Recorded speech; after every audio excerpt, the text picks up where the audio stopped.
Hello, this is Dr. Victoria Skirbo, speaking to you from the Seeds of Transformation Healing Center in Wareham, Massachusetts. And I thought I would talk about the month of February 2019 from a Kabbalistic and numerological and astrological point of view. And so we're going to look at that. I do this every month. You've probably seen a couple of my other videos. What we do to figure out the vibration of the month is that we take the number of the month, which in the case of February is the 2nd, and we add the universal year. Now, just as a reminder, we are in a 12-3 universal year. That is the number of the hanged man. There is a certain amount of sense of limbo that we're going to be in this year. It behooves us to take the time to look at life from a different perspective. I have suggested to people to hang themselves upside down. And actually a couple of people I know actually just invested, not because of what I said, but just that they happened to invest in one of those inversion tables that turns you upside down. And I'm going to go do it. I'm going to go over to the house and do it because we could all use a little different perspective as this year progresses. You know, figure out what you can change and change it, and accept everything else, and be connected to source energy like this guy is here with his halo around his head. So as we take that vibration and add the 2, we actually we're in this month a 14-5 vibration month. And the 14-5 is the Temperance card, which is right here. And this is the card for the month. Now, Temperance is a challenging card. It requires us not to get caught up in extremes. And yet, oftentimes, with the Temperance vibration, we are, at least in part, exposed to the extremes as a tempering process, as a process of strengthening us. Now, on the Tree of Life, the Temperance vibration sits right here. Okay, it's right on this line here between Tiphareth, the Sephiroth of the sun, and Yesod, the Sephiroth of the moon. And so it is our journey from our lower self to our higher self. And it moves and it runs through the pillar, the middle pillar, which is the pillar of transformation. And so this month for us is a transformational process. Now, there is a number of things going on this month, but not as many as, say, January. And yet things are still pretty intense.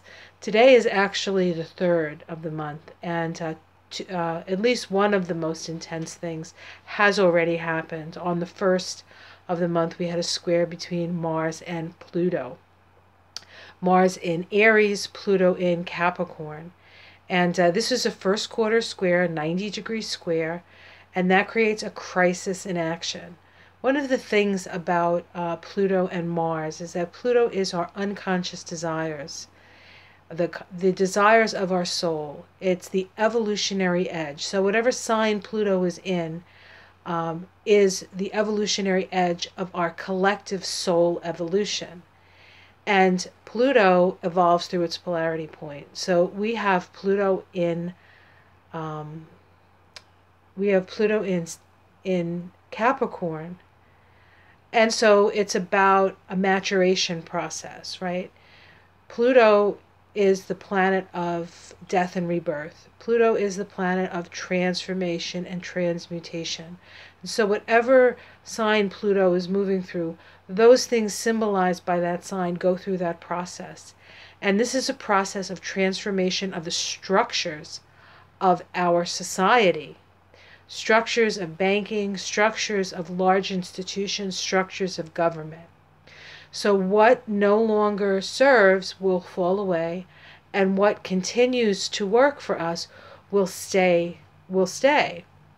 It's not about complete destruction, but it's getting rid of the stuff that doesn't really require, that gets in the way of our collective evolution. The polarity point of Pluto is in Cancer. And so in order to evolve, we must become emotionally self-reliant. Okay? We have to feel our feelings. We have to understand our feelings, and we have to heal the feelings that need healing. And respect the feelings that we have and the feelings that other people have. It's not about stuffing anymore. It's about expressing. So now we have Mars come to this first quarter square. And Mars is our conscious desires, and it's in Aries, no less. And so this is a very kind of explosive combination.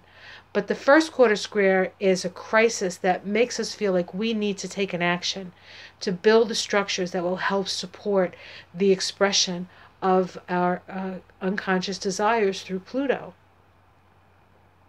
Now, what makes this especially potent is that the initial conjunction, this is a 2-year cycle. Every cycle with Mars is a 2-year cycle because of where we sit and where Mars sits in the solar system. And so Mars-Pluto every 2 years comes together. The last time they were together was last April. So it's been about 8 months, I think, since the conjunction. And Pluto and Mars have only moved 90 degrees. They still have another 270 degrees. Well, it's taken 8 months to go 90, and it's going to take another 15 months. Yeah, right, 15. Excuse my math. The rest of the 2-year cycle to go the next 270 degrees. So what happened is that there was a retrograde period.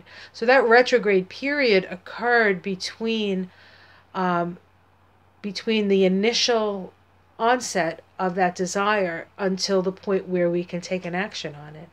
And so that could, there's a lot of like 2 steps forward, 1 step back. And so we felt like there was a desire to mature, and there was a desire to sort of take control of our lives, and it felt like we kept getting blocked. Okay, and now that we have that square, we actually can take the action. So that actually moves a great amount of energy, and so there's a lot of energy towards forward motion and evolution, taking responsibility for ourselves. Okay, so there's that. That was the first, right, of February. On the 2nd of February, there was a trine between Venus and Uranus. Now, what made that trine especially powerful? Venus was in Sagittarius. Of course, Uranus is in Aries, as this is the last time Venus in Sagittarius is going to make a trine to Uranus in Aries for another 77 odd years, because Aries, Uranus is ready to move out of Aries and won't be back for 77 years. So I won't see it, you won't see it, unless you're very young and you live a long time, you might see it. So Venus is the feminine, and Uranus is freedom, and it's sort of an unleashing of the feminine. And certainly we can see that. I just did a series, or I'm continuing to do a series. I did 6 of the 2020 candidates. They're all happen to be Democratic candidates, and 5 of them were women, 1 guy. So, you know, the rise of the women, the rise of the feminine continues. Okay, so that's important. The other thing is that this card here is connected to Sagittarius, right? And so we got to look to see what Sagittarius is doing this month. And of course, Jupiter's in Sagittarius, and Jupiter is the search for truth. And so there is that vibration there as well, the search for the truth, okay? And not getting caught up in extremes through that search. Okay, so there is I'm going to just turn this page. Let's talk about the new moon, which occurs tomorrow. And it's a new moon in Aquarius. Aquarius is the sign of humanitarian endeavor. And so this is a time to plant a seed for that, for the common good, okay? And we have here, this is, this chart is for Washington, D.C., so this is the chart for the new moon. And we have the new moon, Sun and Moon conjunct at 16 degrees of Aquarius, conjunct Mercury at 20 degrees of Aquarius. And it is actually, the new moon is actually in the midpoint between Neptune and Saturn. Neptune and Saturn on the 31st of January had their first of 3 exact waning sextiles. That is a 36-year cycle, of which, of the 360 degrees of that cycle, we have moved 300 degrees. So we only have 60 more degrees of that cycle. That cycle will end in 2026 when those two planets come together in Aries. Okay? And so this is an opportunity for us to make progressive change. Okay? That cycle began in 1989. It's very interesting that one of the major players that came into Congress is Alexandria Ocasio-Cortez. She was actually born the year that those two planets conjoined, 1989. And so she is a kind of a living representation of that cycle. And of course, she is all about progressive change, okay? And so, and we have to remember in 1989, that's when the wall went down. And so there is a change in the power structures when we have that conjunction, and we still have another 6 years, 6 or 7 years before we have that conjunction again. So we still have opportunities to make those progressive changes. But this new moon is actually sort of sandwiched between that energy, the midpoint of that energy. So this is another opportunity for us to move in the direction of progressive change. And this new moon is also sextile Jupiter. Remember, Jupiter's in Sag, so that's important. And Jupiter to the Sun and Moon is in a sextile, an opening the lines of communication sextile. So this is an opportunity to talk to people, to listen, to communicate, to gather information. This is all very important. And so we have to be willing to listen to each other. We have to be willing to get the facts, ma'am. And we can see that out in the world, I think. Okay, so that's happening. The symbol for that 16 degrees of Aquarius is pretty funny. It's a big businessman at his desk, and the key word is organization. The ruler of Aquarius is Uranus. So I always look to see where Uranus is. Uranus at this time is at 29 degrees of Aries, and the symbol for 29 degrees of Aries is the music of the spheres, listening to the inner voice. And so how do we progress through this? We have to listen to the inner voice. On the 13th of February, we have we have a conjunction between Mars and Uranus. Why is this important? This is the last time Mars will conjunct Uranus in Aries. Mars is the ruling planet of Aries. And so to a certain extent, this is a culmination of the 7 years that Uranus was in Aries. And so this is very important. This occurs at 30 degrees of Aries, the last degree of Aries. So this is like the last of that energy, okay? And the symbol for that is a duck pond and its brood. And the keynote, according to Dane Rudger, is a realization of natural boundaries. And I'm going to read what else he said about it. Okay, let's see. It says, even a consciousness that has been able to get a glimpse of universal order must bring it down into their own karmic field of operation. The message of harmony it has heard inwardly. And so what this is requiring us to do is bring our spiritual awarenesses and our spiritual awakenings and bring them down to the planet so that people can benefit from them. Okay? That's what that means. Okay, so we have that. I love this. On the 18th of February, we have a conjunction between Venus and Saturn. It occurs at 17 degrees of Capricorn. Venus is the planet of the feminine. Saturn is structure. It's authority. It's taking authority. Okay? And this is the symbol for 17 degrees of Capricorn. I don't think there could be a better symbol for where we're at right now. And it's a repressed woman finds psychological release in nudism. the escape from bondage to social inhibitions and reliance upon the wisdom of the body. Yeah, let's go, ladies. You don't necessarily have to get naked, but I guess if you want to, get naked. All right, and then we have the full moon.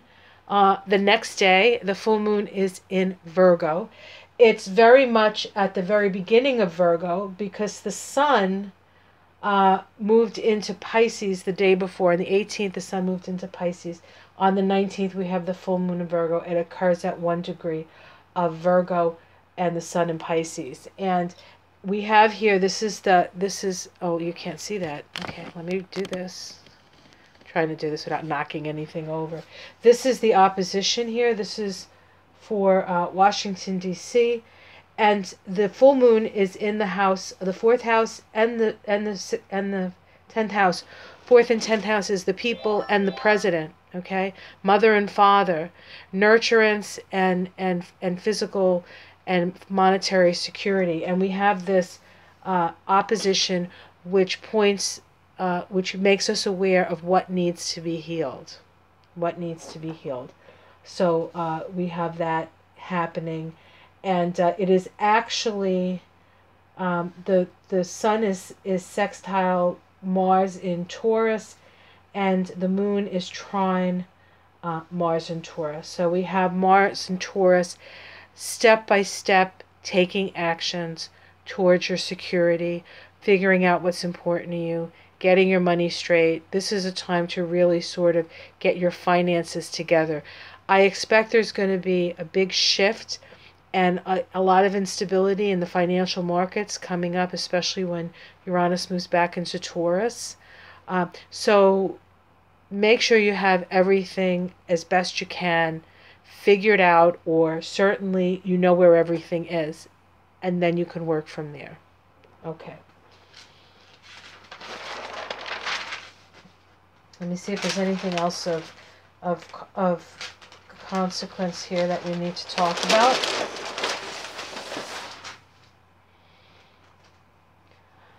Okay, on the 19th, we also have a conjunction of Mercury and Neptune. Says, in the quiet of his study, a creative individual experiences a flow of inspiration.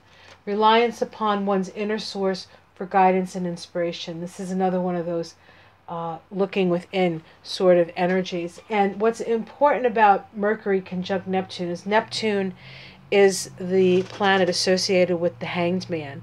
And Mercury is the planet on the Tree of Life where the hangman sort of has his head.